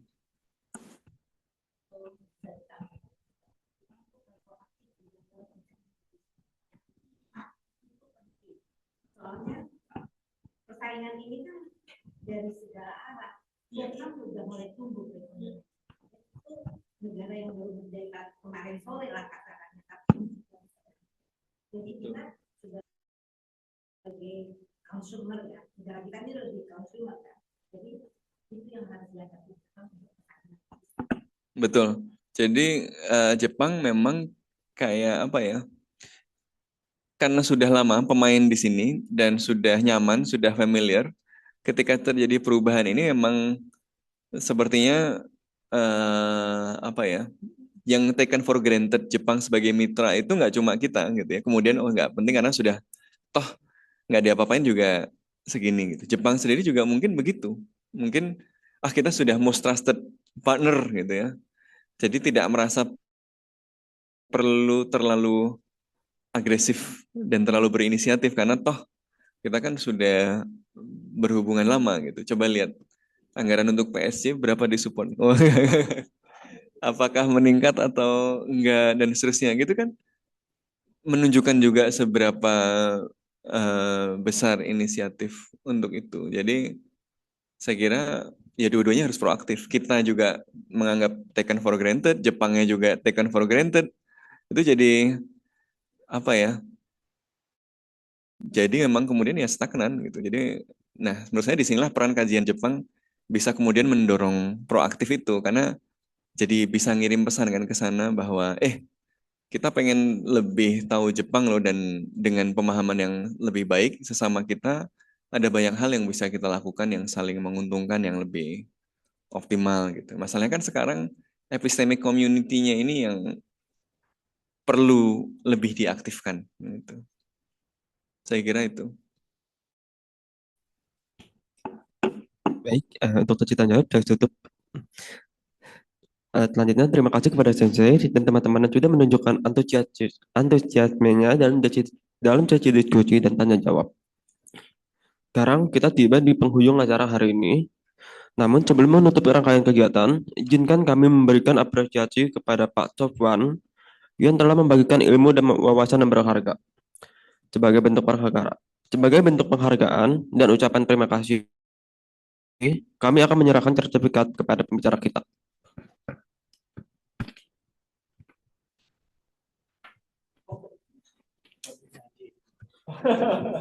Biar ada tandanya bisa di ya Mas Sofwan. Ininya ganti.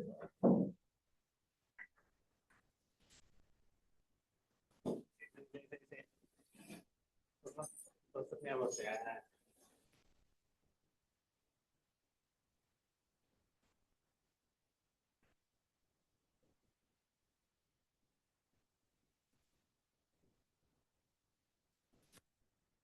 Ada Mas Sofwan, ada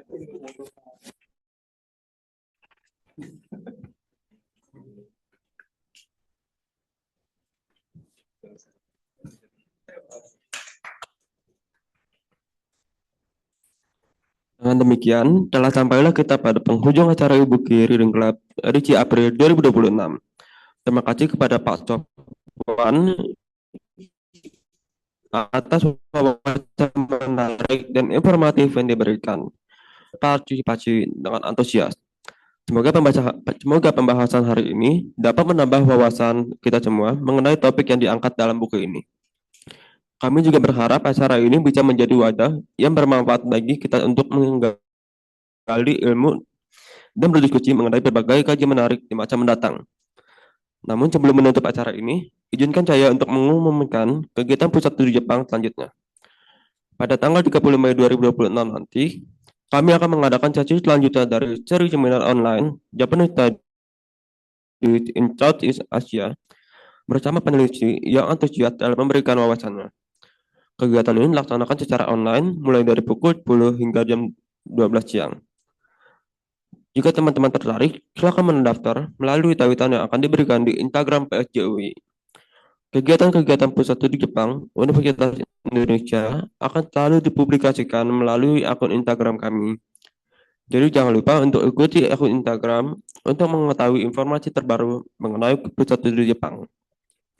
Dan untuk para peserta Zoom, jangan lupa untuk mengisi form kehadiran yang sudah dikirim melalui chatbox untuk menerima sertifikat dari acara hari ini.